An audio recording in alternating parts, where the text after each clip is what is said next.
तुमच्यासोबत पण असं कधी होतं की तुम्हाला एखाद्या गोष्टीची नवीन सुरुवात करायची, पण ते आज करू उद्या करू असं बोलता बोलता पूर्ण वर्ष निघून जातं.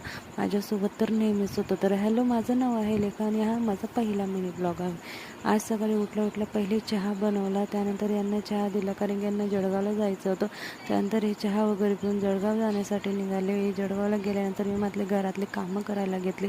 सर्वात पहिले कपडे धुतले, कपडे वाळत घातले आणि त्यानंतर बघते तर काय हे बघा, झोपेमधनं उठल्यानंतरच खेळायला लागून गेले. काय माहिती मग यांच्यामध्ये एवढी एनर्जी कसं काय येते झोपेमधनं उठल्यानंतरच खेळता. मला तर झोपेतनं उठल्यानंतर त्याचा तासपर्यंत काही उमजत नाही.